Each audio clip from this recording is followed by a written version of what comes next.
अपनी बीवी को बोल माफी मांग के गए। भैया जी हम सॉरी बोलते हैं। मैं आपसे माफी मांगती हूँ, मेरे बंटी को मुझे दे दो प्लीज। छोड़ देना। अरे बाड़ो रखे।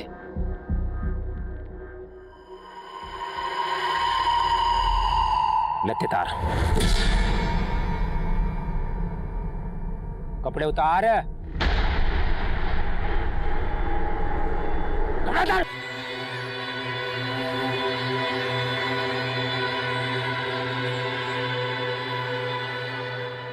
हेलो। हाँ बेटा। हाँ मौसी जी, वो ज्योति और अनुज के बारे में कुछ पता चला? नहीं बेटा, उमेश भी 2 घंटे से ढूंढने गया है उनको। अब उमेश भी मेरा फोन नहीं उठा रहा है, मुझे बड़ी चिंता हो रही है बेटा। मौसी जी बस मैं यहाँ से निकल ही रहा हूँ। ठीक है बेटा, तुम जल्दी से आ जाओ। बोल रहे? अरे भूल गया,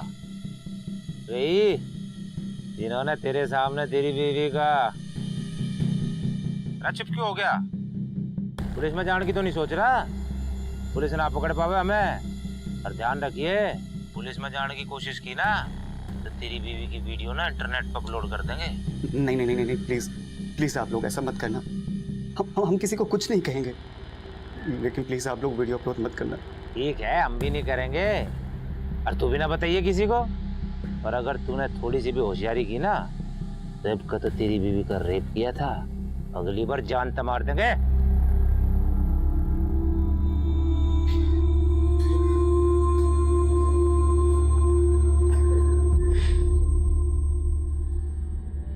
अच्छा खाम का डर रहे थे पट्टू, ये तो यो ना जा पुलिस में। पर हमने सही ना किया। अरे चुप कर, जोड़ा सा सो हो गया, अब बात करके कोई फायदा ना है। एक बात बता, मैं तू तो उनकी मदद करना चाहता था, फिर ये चीरहरण कैसे भाई? क्या हो गया था? पुराने जख्म है चाचा। जख्म? क्या जख्म? छोड़ देना, फिर बताएंगे।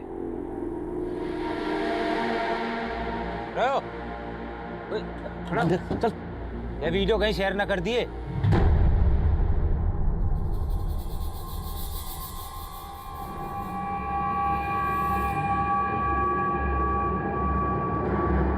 बात पे वीडियो।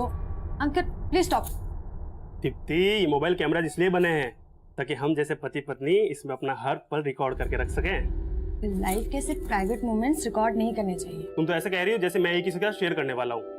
मेरी माँ ने पति देव, अगर आपका ये फोन खो गया तो, इसीलिए ऐसे मोमेंट्स सिर्फ मेमोरीज पे होने चाहिए, फोन में नहीं।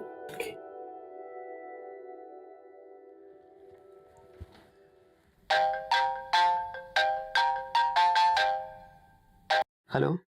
और कैसा है हीरो?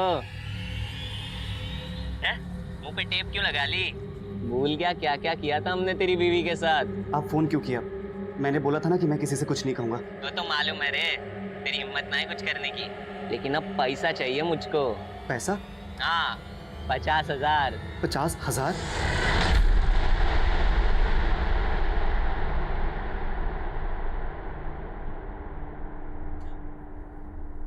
ज्योति, ये तो सिर्फ 1550 ही है और मेरे अकाउंट में भी 10 से 15,000 ही होंगे। इतने पैसे से तो कुछ नहीं होगा। ज्योति, हमें सब कुछ माँ को बता देना चाहिए, तो ही पैसों का इंतजाम हो पाएगा। नहीं, माँ को कुछ मत बताना। अगर उन्हें पता चल गया कि मेरे साथ वो सब कुछ, मैं कुछ करती हूँ, तुम रुको, मेरे पास कुछ पैसे हैं। ये देखो, ये 500-600 रुपए होंगे और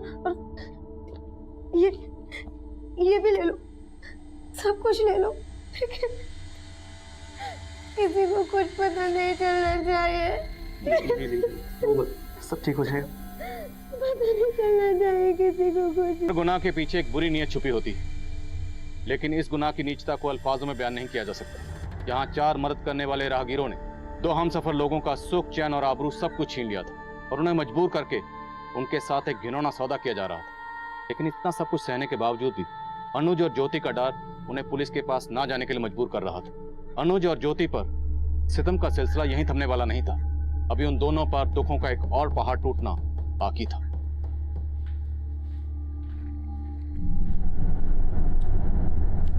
पर के सामने आते ही हादसे के पीछे की जांच के लिए एक एसआईटी स्पेशल इन्वेस्टिगेटिव टीम का गठन किया है, जिसकी अगवाई यूपी के एसीपी आदिल खान को सौंपी गई है। जी सर। फिलहाल हम इस बात पे फोकस कर रहे हैं कि वीडियो रिकॉर्ड किस एरिया में किया गया। जी जी सर, जय हिंद। इस वीडियो से एरिया का कोई क्लू? सर, इस वीडियो में एक बच्चे के रोने की आवाज़ आ रही है और कहीं से एक लड़के की भी आवाज़ आ रही है जो इन चारों को रोकने की कोशिश कर रहा है।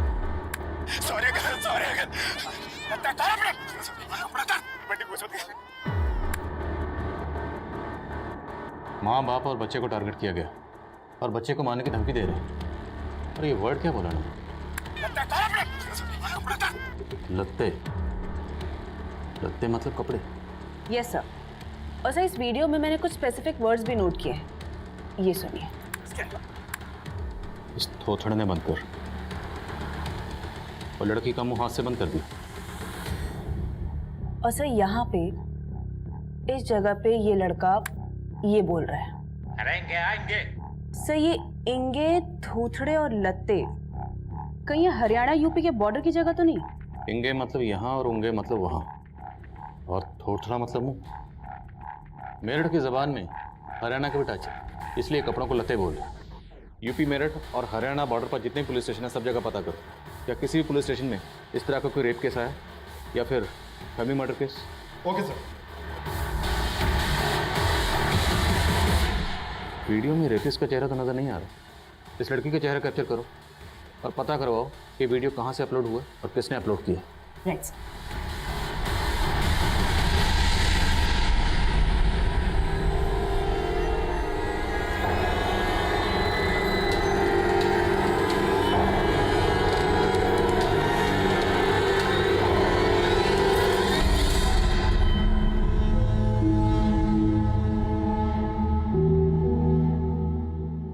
ज्योति, 3 दिन से तुमने कुछ खाया नहीं है, लो कुछ तो खा लो।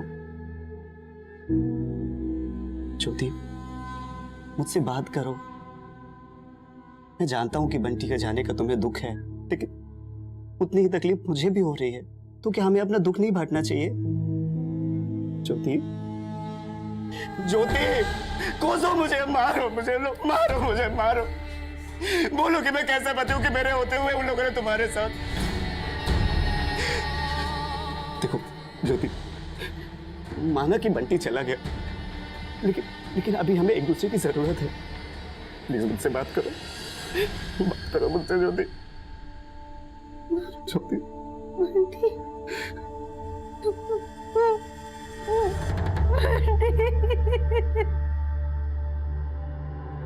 क्या बकवास कर रहे हो? ऐसा हो ही नहीं सकता। अरे क्या हुआ? किसका फोन था? कोई आदमी मेरे को फोन कर।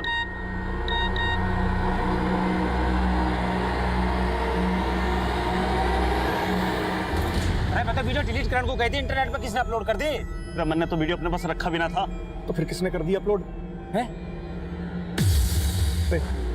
तने अपलोड किया है? ना मामा, किसने की? बोलता ना, इधर बोल। किसने की है? ना मामा, मैंने वीडियो अपलोड ना की। तुमने ना की तो किसने? मैंने तो बस मैं 1-2 दोस्तों को भेजी थी मामा। मैं तुझे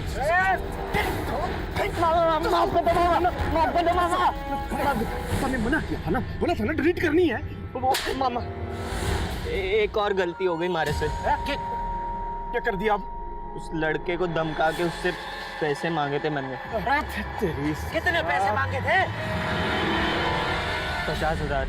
वीडियो इसी के दोस्तों ने अपलोड किया है, पुलिस पकड़ लेगी हमें अब। अरे तेरे पहले 10 लग जा यार, घबराने की कोई जरूरत नहीं है। हम ना दिख रहे वीडियो में, डरने की कोई जरूरत ना। बस एक काम करते हैं, थोड़े दिन के लिए छुप जाते हैं, समझिए?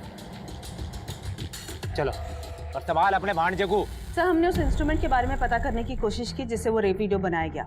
बस ये पता कर पाना बहुत मुश्किल है, लेकिन फिर भी हमारी टीम लगी हुई है। और हाँ सर, ये रेप वीडियो मैसेज के जरिए बहुत सारे नंबर पे स्प्रेड आउट हुए हैं, लगभग 500 से ज़्यादा।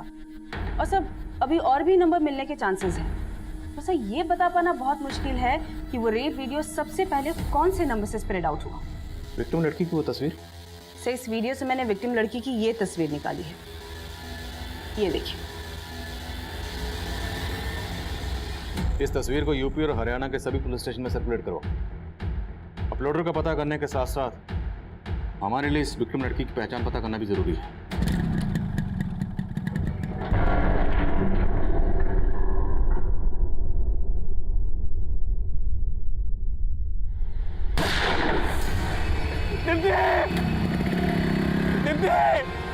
कोई एम्बुलेंस बुलाओ प्लीज। अनुज जी, ज्योति के साथ इतना सब कुछ हो गया और इतनी बड़ी बात आपने हमसे छुपाई। और मौसी जी, आप तो सब कुछ जानती थी, आपने क्यों कुछ नहीं बोला? मनीष बेटा, अनुज ने हमें खुद से कुछ बताया ही नहीं, तो हम तुम्हें क्या बताते? हाँ तो बेटा? क्या बताते? क्या होता बता के? हाँ क्या होता? अरे बहुत खतरनाक लोग हैं वो। हमारा मान सम्मान, हमारा बेटा, सब कुछ छीन लिया मुझसे।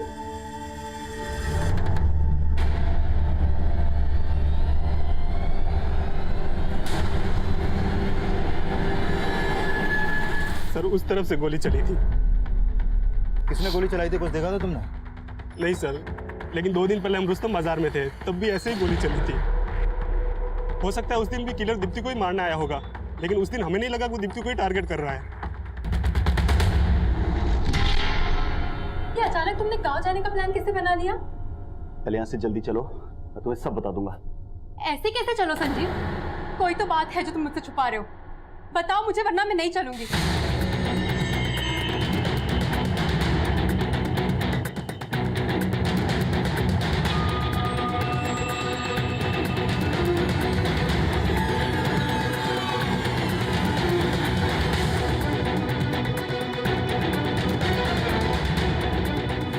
इसका नाम ज्योति शर्मा है। 16 अप्रैल की रात को ज्योति शर्मा, इसका पति अनुज शर्मा और इनका 6 महीने का बेटा बंटी शर्मा मेरठ के हाईवे के पास एक हॉस्पिटल में इन्होंने विजिट किया था। हॉस्पिटल अथॉरिटी ने पुलिस वालों को भी बुलाया था। मोदी नगर थाने का एक कांस्टेबल भी वहां गया था। उस कांस्टेबल ने मुझे फ़ोन करके बताया कि जिस लड़की का रेप वीडियो वायरल हुआ था वो ज्योति शर्मा ही है। और उस वक्त अनुज ने कांस्टेबल को बोला था, सर वो हमारी गाड़ी का एक्सीडेंट हो गया था, उसकी वजह से हम गिर गए और हमें चोटें आई।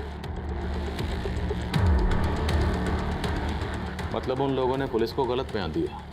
हो सकता है 16 अप्रैल की रात को एक्सीडेंट नहीं बल्कि रेप हुआ, और रेपिस्ट ने डरा धमकाया। हो सकता है सर। मैंने हॉस्पिटल से ज्योति का एड्रेस भी लिया है।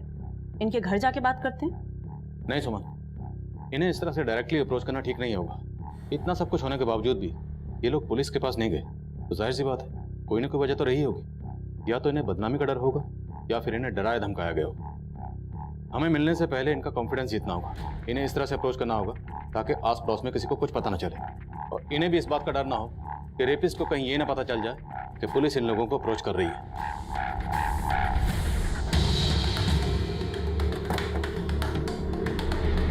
क्या हुआ था? सर हम दोनों यहाँ से फ्रूट खरीद के जा रहे थे और वहाँ हमारी स्कूटी खड़ी थी सर। तो जैसे हम स्कूटी के पास पहुँचे तभी एकदम से फायर हुआ था।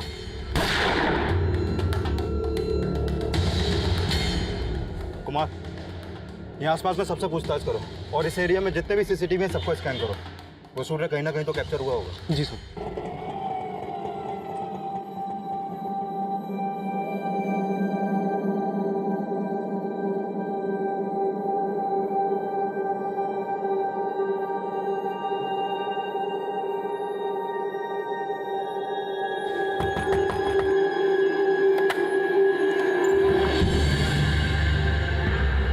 जी, हमें अनुज और ज्योति से मिलना है। आप कौन? मैं एसीपी आदिल खान और ये मेरे कलीग हैं सुमन सिंह। ज्योति और अनुज से मिल सकते हैं? ज्योति, मैं जानती हूँ कि तुम पर क्या बीत रही है, लेकिन मेरा यकीन करो तुम्हारे गुनहगारों को बख्शा नहीं जाएगा। मैडम, जब से बंटी गया है ये अपनी सुध बुध खो बैठी है, हमसे भी बात नहीं करती है, ऐसे गुमसुम बैठी रहती है। उन लोगों ने आपके साथ इतना कुछ किया, आपकी बीवी के साथ और आपके बच्चे को, आपने पुलिस को कुछ बताया क्यों नहीं? नहीं बताया सर, उनके सामने जाके गिड़गिड़ाया, मदद की भीख मांगी। आप पुलिस के पास गए थे? हाँ सर, गोविंद नगर थाने गया था। ये सब 5 दिन पहले हुआ, तो तुम इतना लेट क्यों आ रहे हो? सर उन्होंने मुझे धमकी दी थी कि वो वीडियो वायरल कर देंगे, और सर इसी डर की वजह से उन्होंने मुझसे 50,000 रुपए भी ले लिए। कौन थे वो लोग? सर वो तो मैं नहीं जानता, लेकिन हाँ सर, मुझे इस नंबर से फोन आ रहा था। ये नंबर नोट करो, मैं अभी आया, हम तुम्हारी मदद करेंगे। उस वक्त ड्यूटी पर ऑफिसर कौन था? Sub inspector Narendra Tomar. आपने इंस्पेक्टर तोमर को बताया कि वो लोग आपको ब्लैकमेल कर रहे थे? हाँ सर, बताया था कि जिस रात हमारे साथ सड़क पे हादसा हुआ था, उसके अगले दिन से ही पैसों के लिए फ़ोन आने शुरू हो गए थे। और फिर उन्होंने मुझे हसरतगंज पे बुलाया और वहाँ पे सुनसान जगह पे पैसे रखने के लिए कहा। वीडियो में हमें 4 लोग नजर आ रहे हैं। एग्जैक्टली कितने लोग थे? सर 4 लोग ही थे। आप उनकी शक्ल देख पाए, पहचान पाएंगे आप उनको? नहीं सर, एग्जैक्टली तो मुझे याद नहीं है, लेकिन हाँ सर, 2 लड़के 30 साल के थे, एक 40 से 45 साल का रहा होगा, और हाँ सर, एक 17 से 18 साल का लड़का भी था। गाड़ी का नंबर कुछ याद आप? गाड़ी का नंबर तो याद नहीं है, लेकिन हाँ येलो नंबर प्लेट की गाड़ी थी, और हाँ सर गोल्डन कलर की थी। अच्छा, जिस नंबर से आपको ब्लैकमेल के लिए कॉल आ रहे थे वो नंबर दीजिए। जी सर। सर ज्योति से मैंने हर पॉसिबल तरीके से बात करने की कोशिश की, कुछ भी नहीं बोल रही है, बहुत गहरे सदमे में है।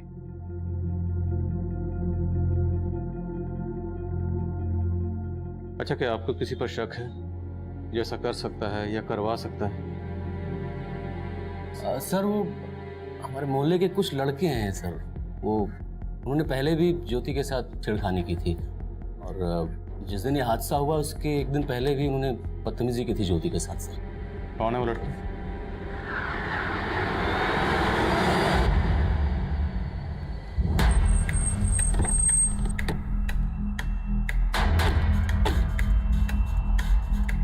नहीं सर, इस रेप केस के बारे में मैं कुछ नहीं जानता। लेकिन विक्टिम के हस्बैंड अनुज का कहना है कि वो आपके पास आया था रिपोर्ट लिखवाने के लिए। हाँ सर, ये लड़का आया तो था, लेकिन इसने कहा था कि इसकी हाईवे पर बाइक चोरी हो गई थी। बाइक चोरी हुई? जी सर, ये बाइक चोरी होने की कंप्लेंट लिखवाने आया था, लेकिन रेप केस के बारे में इसने कुछ नहीं बोला।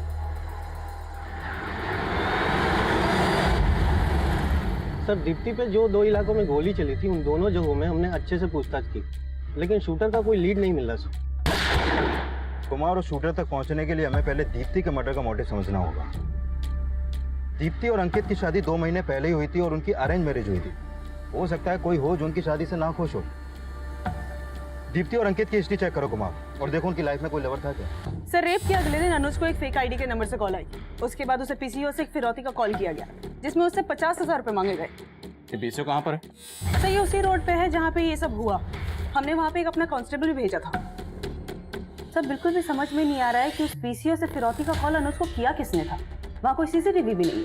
उन मोहल्ले के लड़कों से कुछ पता चला जिनका जिक्र अनुज के भाई उमेश ने किया था? सर सबसे सख्ती से पूछताछ की, सब यही बोल रहे हैं कि उन रेपिस्ट के बारे में इन सबको कुछ भी नहीं मालूम। हाँ अभिषेक। सर अनुज ने हमें वो जगह दिखाई जहाँ उसकी गाड़ी खराब हुई थी, और वहाँ से थोड़ा दूर जंगल में वो जगह भी दिखाई जहाँ उसकी बीवी का रेप हुआ और उसके बच्चे को चोट लगी। तो हमारी टीम आसपास पूछताछ कर रही है, लेकिन रेपिस्टों के बारे में अभी तक कोई लीड नहीं मिला। और वो जगह जहाँ रेपिस्ट ने अनुज को 50,000 के साथ बुलाया था? सर वहाँ भी कुछ पता नहीं चला। और सर ये तीनों जगह ऐसी हैं जहाँ दूर दूर तक सीसीटीवी का कोई साइन नहीं है। अनुज ने बताया था कि रेपिस्ट के पास गोल्डन कलर की गाड़ी थी। हादसे वाली जगह के आसपास पता करो, कोई सीसीटीवी है? अगर कोई सीसीटीवी है तो किसी ना किसी सीसीटीवी में रेपिस्ट की गाड़ी जरूर कैप्चर हुई होगी, और हम उस गाड़ी के नंबर के जरिए रेपिस्ट तक पहुंच सकते हैं। Okay sir. तुझे अब भी भरोसा है पुलिस वालों पर? अरे कुछ नहीं करने वाली है पुलिस, खाना पूर्ति करने आई थी, करके चली गई। तुझे पता है ये पुलिस वाले मिले होते क्रिमिनल से। एक काम करते हैं, मीडिया का सहारा लेते हैं। कैसी बात कर रहे हैं तू? दुनिया के सामने तमाशा बन जाएगा हमारा। अरे तमाशा बनने में बाकी क्या रह गया अम्मा? अनुज, हमें पुलिस को बेनकाब करना होगा। उन लोगों ने ज्योति का वीडियो वायरल किया था ना, अगर ज्योति मीडिया के सामने आके स्टेटमेंट देगी ना तो पुलिस वालों के पसीने छूट जाएंगे। लेकिन भैया अभी तो ज्योति। मैं बात करता हूँ उससे। हाँ?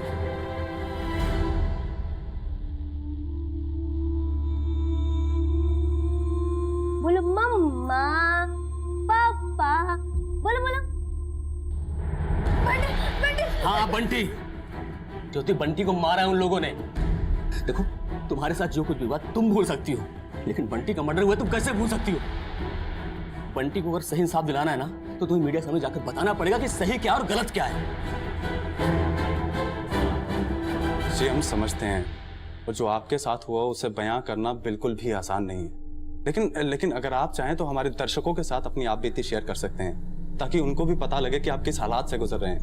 मैं इतना ही कहना चाहूंगी कि जो मेरे साथ हुआ वो किसी लड़की के साथ नहीं होना चाहिए, किसी माँ के साथ नहीं। देखिए हम समझ सकते हैं आप किस दौर से गुजर रहे हैं, आप थोड़ा धैर्य रखें। मैं आपसे पूछना चाहूंगा, जैसे कि आपने बताया वो आपको ब्लैकमेल भी कर रहे थे, तो आपने ये सब बातें गोविंद नगर के सब इंस्पेक्टर नरेंद्र। ज्योति ने हमसे कुछ नहीं बोला, लेकिन मीडिया के सामने स्टेटमेंट दे रही है। वहीं एसआई तोमर ने कहा कि अनुज ने रेप का कोई केस ही फाइल नहीं किया। लेकिन ज्योति और अनुज को मिलकर ऐसा लगा नहीं कि वो झूठ बोल रहे। आई स्ट्रांगली फील कि सब इंस्पेक्टर तोमर झूठ बोल रहा है। अनुज और ज्योति ने मीडिया में जो बयान दिया वो सब इंस्पेक्टर नरेंद्र तोमर को गुनहगार साबित कर रहा था, इसलिए मीडिया के दबाव में हमने सब इंस्पेक्टर तोमर को सस्पेंड कर दिया। लेकिन सब इंस्पेक्टर तोमर के बयान की हकीकत अभी सामने आना बाकी थी, जिसमें वो ये दावा कर रहा था कि अनुज और ज्योति ने उसे गैंग रेप के बारे में कभी कुछ बताया ही नहीं। काफी कोशिशों के बावजूद भी हम ये पता लगाने में नाकाम रहे कि गैंग रेप का वो वीडियो वायरल करने में किसका हाथ था। मीडिया में बयान देने के बाद हमने ज्योति को हमसे बात करने के लिए कन्विंस कर लिए। क्या तुम उन चारों में से किसी एक का भी स्केच बनवाने में हमारी मदद कर सकती हो? उससे उनको पकड़ने में हमें बहुत बड़ी हेल्प होगी।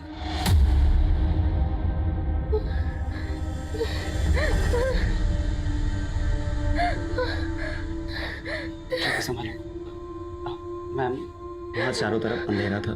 ज्योति, कोई भी क्लू या कोई बात जो तुम्हें याद हो जिससे हमें हेल्प हो? हाँ, उनमें से किसी ने किसी जानवर के नाखून का एक लॉकेट पहना हुआ था, और वैसा ही लॉकेट उनकी गाड़ी में भी लटका हुआ था। और हम उसकी गाड़ी के डैशबोर्ड पे एक डॉग टॉय भी रखा हुआ था। सर, जिसने ज्योति का रेप किया था, जिसने अपने गले में किसी जानवर के नाखून का लॉकेट पहना हुआ था, वो उन चारों रेपिस्ट में सबसे बड़ा था। ये बात मुझे अभी ज्योति ने बताई। और ज्योति ने यह भी बताया था कि रेपिस्ट की गाड़ी में भी ऐसा ही किसी जानवर का नाखून था। पूरे चांसेस हैं ये गाड़ी उसी बंदे की। लेकिन सर, जहाँ पे रेप हुआ उस एरिया के आसपास जितने भी सीसीटीवी कैमरा थे, मैंने सबको स्कैन किया। सभी सीसीटीवी कैमराज में बहुत सारी गोल्डन गाड़ियां दिख रही हैं। इससे हमें कोई लीड नहीं मिलती है। अनुज ने बताया था कि रेपिस्ट की गाड़ी की नंबर प्लेट येलो कलर की थी, कमर्शियल। अब हमें सिर्फ गोल्डन कलर की उन गाड़ियों पे फोकस करना है जिनकी नंबर प्लेट येलो कलर की है और जिसमें किसी जानवर का नाखून। सर मैंने गोविंद नगर थाने में काम करने वाले एक कांस्टेबल से बात की जो ऐसा है नरेंद्र तोमर के अंडर काम कर रहा है। सर, उसने नरेंद्र तोमर के खिलाफ मुंह खोला है। उसने माना है कि अनुज ने पहले नरेंद्र तोमर को सब कुछ बता दिया था, लेकिन नरेंद्र तोमर ने कंप्लेंट फाइल नहीं की थी। इस सब इंस्पेक्टर नरेंद्र तोमर का रेपिस्ट से कोई कनेक्शन? नहीं सर, फिलहाल तो ऐसा कुछ सामने नहीं आया, लेकिन ये पता चला है कि नरेंद्र तोमर का उस एरिया के जयचंद के साथ काफी मिलना जुलना था। अनुज ने हमें बताया कि जब वो गोविंद नगर थाने में रिपोर्ट लिखवाने गया था तो सब इंस्पेक्टर नरेंद्र तोमर किसी से फोन पर बात कर रहा था, और फोन पर बात करने के बाद ही उसने केस फाइल करने से मना कर दिया था। इस सब इंस्पेक्टर नरेंद्र तोमर से मिलना पड़ेगा। सर, मैं तो चाहता था कि कंप्लेंट लिखूं, लेकिन नेताजी का ऑर्डर था कि इलेक्शन तक कोई भी अगर ऐसा केस आए तो उसे अपने तरीके से हैंडल किया जाए, ताकि उनकी बदनामी ना हो सके। सर, क्यों?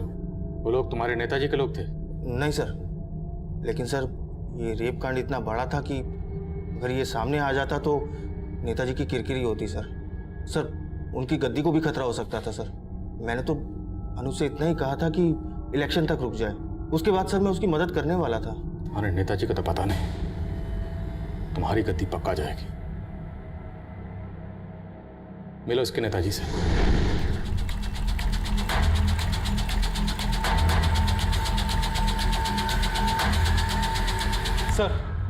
सर मैं विधायक जयचंद से मिला था, लेकिन लगता नहीं कि वो अपने मुंह से कुछ उगलेगा। पॉलिटिशियन है, इतनी आसानी से तो उगलेगा नहीं। एक काम करो, जिस वक्त ये रेप हुआ था नेताजी की सारी एक्टिविटीज चेक करो। सर मैंने उन सभी नंबर्स को स्कैन किया जिनसे वो रेप का वीडियो स्प्रेड आउट हुआ था, और इन सभी नंबर्स में मैंने एक नंबर को जीरो डाउन किया, तो पता चला वो नंबर इस विवेक नाम के लड़के का है। इसका वो रेप का वीडियो इसी विवेक के अकाउंट से एक फ्रेंडबुक अकाउंट पे अपलोड किया गया था, और इसी फ्रेंडबुक अकाउंट से जितने भी सोशल नेटवर्किंग साइट है वहां पर वो रेप का वीडियो वायरल हुआ। रहता कहाँ है? तो ये विवेक वैशाली में अपनी बड़ी बहन संयुक्ता के साथ रहता है, और जब मैंने संयुक्ता से बात की तो उसे भी नहीं पता कि विवेक है कहाँ पर। इसकी बड़ी बहन को थाने में बुलाओ, और ये तस्वीर अनुज और ज्योति को दिखाओ। हमें मालूम चला कि इसी लड़के ने वो वीडियो इंटरनेट पे अपलोड किया था। क्या ये लड़का उन चारों में से एक था? नहीं मैडम, ये लड़का उनमें से नहीं था। देखिए मैम, मेरे भाई ने कुछ नहीं। रेणु, सर मेरे भाई ने कुछ नहीं किया है, कोई फंसा रहा है उसे। कौन फंसा रहा है? मालूम नहीं सर, लेकिन कोई फंसा रहा है उसे। देखो, अगर तुम्हारे भाई ने कुछ नहीं किया तो मैं गारंटी देता हूँ उसे कुछ नहीं होगा। पहले ये बताओ वो है कहाँ? लेकिन सर उसने कुछ किया ही मैंने नहीं। कहा ना, अगर उसने कुछ नहीं किया तो उसे कुछ नहीं होगा। बोल।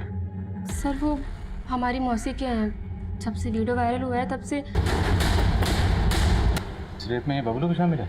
हाँ सर, अनुज और ज्योति इन दोनों ने बबलू का फोटो आइडेंटिफाई किया है, और सर एक और आदमी के बारे में पता चला है जो इन तीनों का कॉमन फ्रेंड है,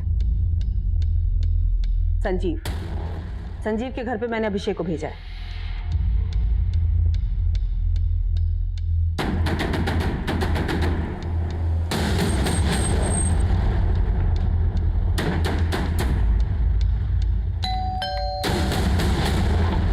संजीव कहाँ है? लेके चलो इसे। चल चल चल चल। मैंने तो मना किया था सर, लेकिन उस बबलू ने सबको उकसाया था। रेप तो तुमने भी किया था ना? हाँ सर, लेकिन मैं सब करना नहीं चाहता था। बबलू, अजय और नवीन कहाँ मिलेंगे? बोल। खड़ा हो, सारे दिन टीम में घुसे रहे। दौड़े मामा को आटा दे, रोटी खानी। आटा बना ले, चल।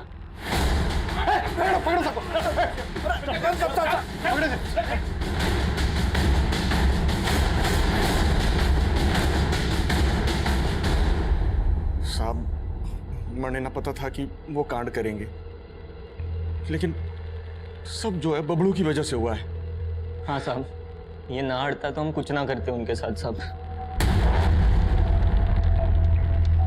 बोल बबलू।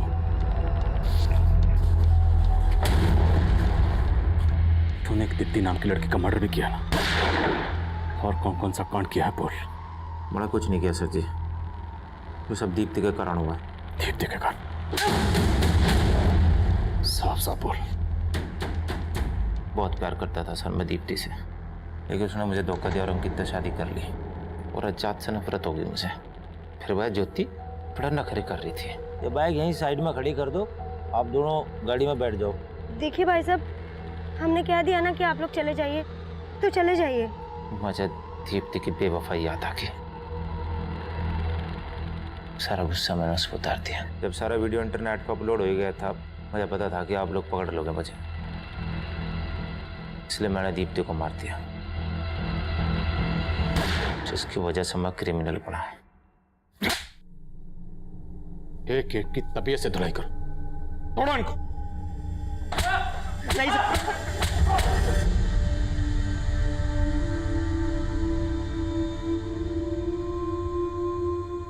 अजय, नवीन, बबलू और संजीव, ये चारों तो इस केस के गुनहगार हैं ही, लेकिन साथ ही वो लोग भी गुनहगार हैं जिन्होंने इस सेंसिटिव वीडियो को अपने मोबाइल पर देखा और पुलिस को इत्तला नहीं दी। इस वीडियो को विवेक ने सोशल मीडिया पर अपलोड किया था, पर कोर्ट ने विवेक की उम्र और क्लीन बैकग्राउंड देखते हुए उसके साथ रियायत बरती और उसे सिर्फ 6 महीने की सजा दी। मैं अक्सर ये सोचता हूँ कि ज्योति के गैंग रेप का वीडियो अगर सोशल मीडिया पर अपलोड ना होता तो क्या ज्योति को कभी इंसाफ ना मिलता? हम इस बात को बिल्कुल बढ़ावा नहीं दे रहे कि गैंग रेप के वीडियो सोशल मीडिया पर अपलोड होने चाहिए। अब मैं आदिल खान आपसे इजाजत लेता हूँ, आपसे फिर मुलाकात होगी एक और नए केस के साथ। तब तक देखते रहिए क्राइम पेट्रोल 10 तक।